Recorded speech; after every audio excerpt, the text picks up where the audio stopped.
안녕하세요, 성도님들. 고난주간 목요일 아침입니다. 하나님의 말씀을 먼저 묵상을 하는데, 아니야, 오늘 구절들이 왜 이렇게 가슴을 울리는지 모르겠습니다. 오늘 하나님의 말씀을 통해서 우리를 위해 고난을 받으신 예수님의 그 사랑이 어떠한 것인지를 더욱더 깊이 묵상하는 그런 시간이 되었으면 좋겠습니다. 함께 하나님 말씀 보도록 하겠습니다. 오늘 말씀의 주제는 내게 맡기신 십자가를 묵묵히 감당하라 라고 하는 주제입니다. 이에 총독의 군병들이 빌라도 앞에서의 모든 재판이 끝났어요. 빌라도는 자신이 생각했던 것과 다르게 흘러나갔지만 어쨌든 이 모든 것들을 백성들이 원하는 대로, 내가 맞다라고 생각하는 것보다 백성들이 원하는 대로 예수님을 내어주기로 작정을 합니다. 악한 일을 그의 손에 스스로는 물에 손을 씻으면서 나는 여기에 책임이 없다라고 했지만 스스로 그 피를 손에 묻히는 그런 행위가 된 거예요.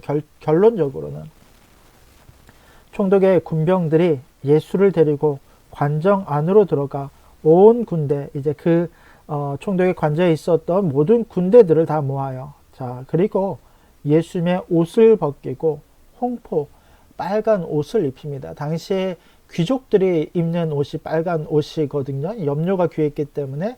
그런데 아마 이따가 버린 것이었는지 아니면 어디서 가져온 것이었는지 모르겠지만 그것을 예수님께 입히는 거예요. 야, 네가 왕이라고 하지 않느냐. 가시관을 엮어 그 머리에 씌우고 갈대를 그 오른손에 들리고, 이제 갈대라고 이야기했습니다만 갈대가 가늘고 얇은 어떤 그런 갈대를 생각할 수도 있지만 아마 딱딱한 지팡이와 같은 갈대였을 것이다 라고 이야기를 합니다. 이 갈대를 오른손에 들려요. 그 앞에 무릎을 꿇고 희롱을 합니다. 예수님 앞에 무릎을 꿇어요. 희롱하려는 목적이죠. 이르되 유대인의 왕이여 평안할지어다. 예수님을 왕으로 여기지만 철저히 조롱하려는 목적에서 네가 무슨 왕이냐 이런 표현인 것이죠.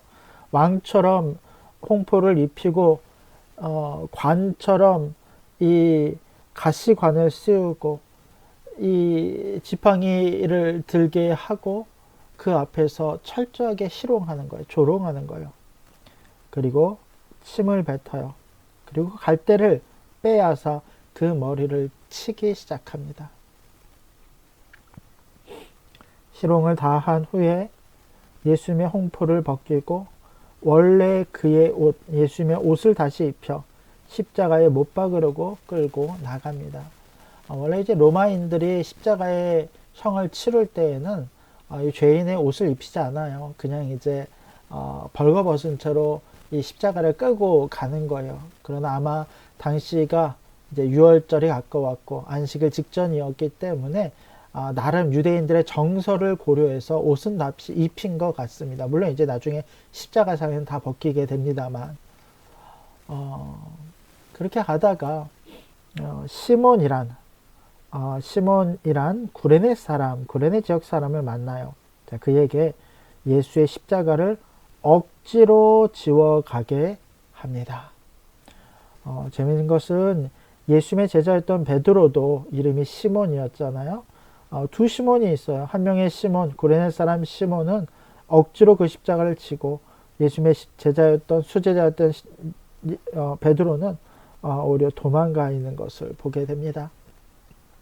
골고다 즉 해골의 곳, 골고다라고 하는 것이 해골의 곳이라는 뜻인데 이곳에 이르게 되죠.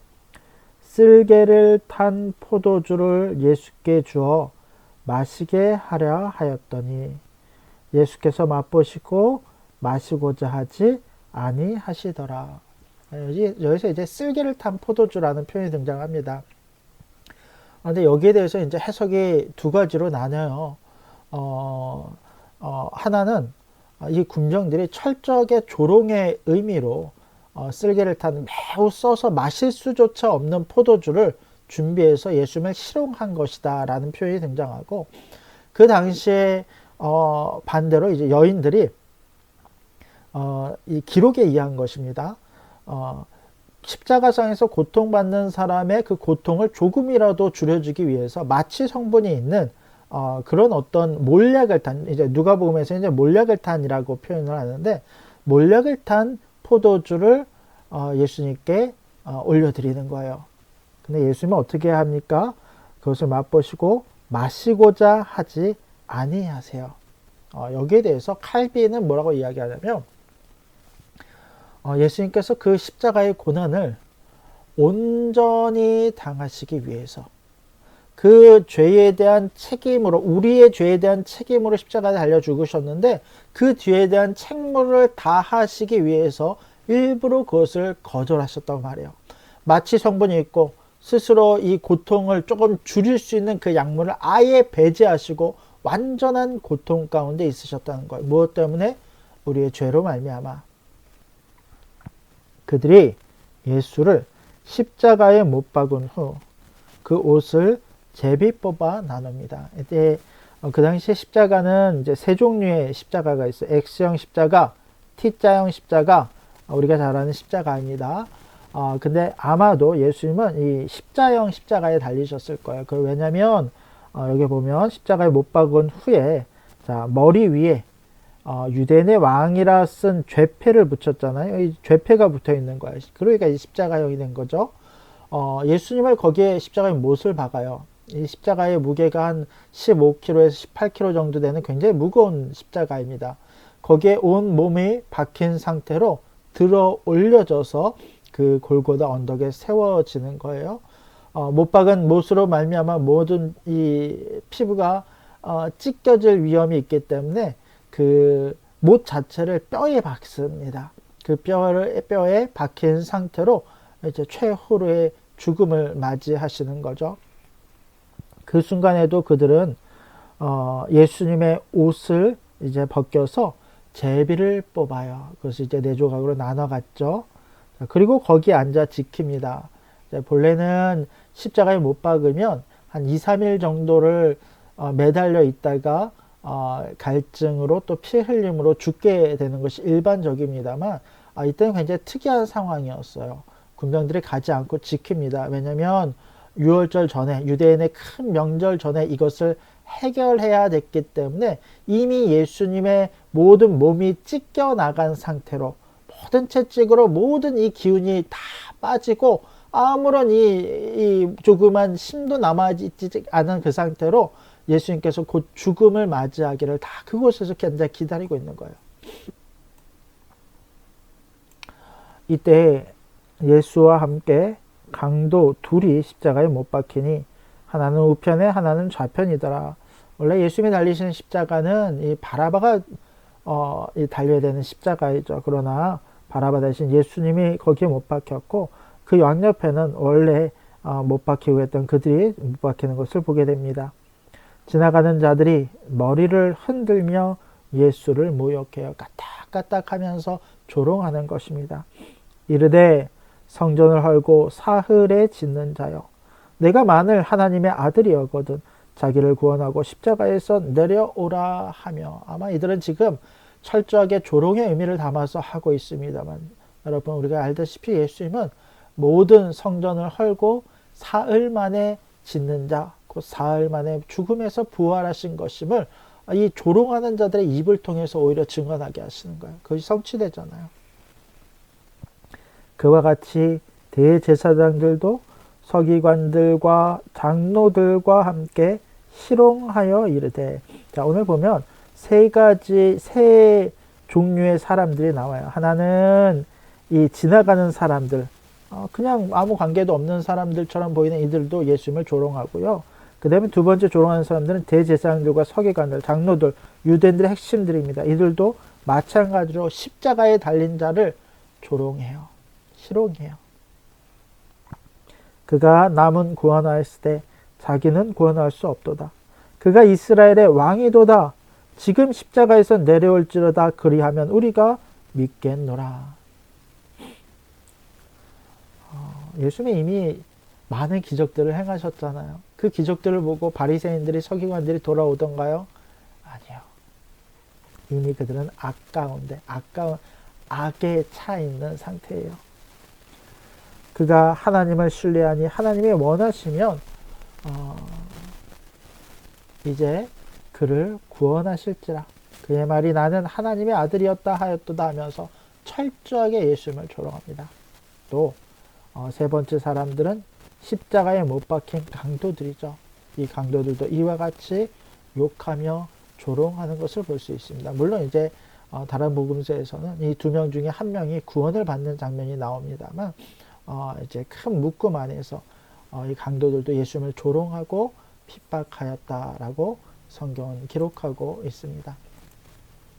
여러분, 오늘은 십자가에서 모든 수치와 고통을 견뎌내신 주님을 만납니다. 세상은 예수님께 야, 너 증명해봐라. 거기서 내려오면 내가 믿어주겠다라고 소리를 치지만, 그러나 예수님은 그 조롱 섞인 요청을 다 거절하시죠. 왜냐하면 우리를 향한 사랑을 완성하시고 우리를 구원하시기 위한 그 십자가의 모든 고난을 완수하셔야 됐기 때문입니다. 그렇게 예수님은 이 몰약이 섞인 포도주, 쓸개가 섞인 포도주도 완전히 거절하시며 그 주어진 십자가를 완전히 지시는 것을 보게 됩니다. 그렇다면 여러분, 오늘날 우리에게 주신 십자가의 모습은 어떤 것입니까? 우리가 십자가라고 이야기하면 또 어떤 순교다라고 이야기하면 어떤 거창한 순교를 생각해요. 내가 사람들에게 돌맞아 죽는 어떤 순교를 생각할지도 모릅니다. 그러나 오늘날 우리가 겪게 되는 대부분의 십자가는 그런 순교의 십자가는 아닐 거예요. 오히려 우리를 알아주지 않는 수고, 또 때로는 억울하게 받는 오해들, 끝이 보이지 않는 일상의 책임일 수가 있어요. 사람들은 나를 보고 야, 예수 믿는다는데 넌 왜 이렇게밖에 안 돼? 야, 너가 예수 믿으면 잘 되고 복 받고 이래야 되는 거 아니야? 라고 조롱하는 그런 것들을 날마다 경험하게 될 수도 있습니다. 그러나 우리가 기억하기 원합니다. 우리가 예수님이 따르신 그 길을 사랑과 섬김으로 묵묵히 따라갈 때 예수님의 그 부활의 기쁨이 우리 가운데 더 크게 임할 줄로 믿으시기 바랍니다. 우리가 지는 십자가 너머에는 예수님이 예비하신 영광의 면류관이 기다리고 있음을 믿고 오늘도 주님 가신 그 길을 묵상하며 묵묵히 그 길을 따라가는 참된 제자들이 될 수 있기를 주님의 이름으로 간절히 부탁드립니다. 기도하겠습니다. 하나님 감사합니다. 우리는 연약한 자들입니다. 이런 우리 가운데 말씀을 통하여 그리스도의 사랑의 어떠하심을 깨닫게 하심을 감사드립니다. 그 사랑 안에 잠긴 자들이 되게 하시고 그 사랑을 붙잡는 자들이 되게 하시고 그 사랑을 살아내는 우리가 되도록 은혜를 더하여 주시옵소서. 오늘도 주 안에서 예수 그리스도의 십자가를 온전히 묵상하며 그 사랑과 그 은혜를 내 안에 완전히 녹여내며 살아내는 우리가 되게 하여 주시옵소서. 주님, 모든 것을 주님께 감사드리오며 오직 살아야 마신 예수님의 이름으로 간절히 기도드립니다. 아멘. 감사합니다, 성도님들. 우리는 내일 뵙도록 하겠습니다.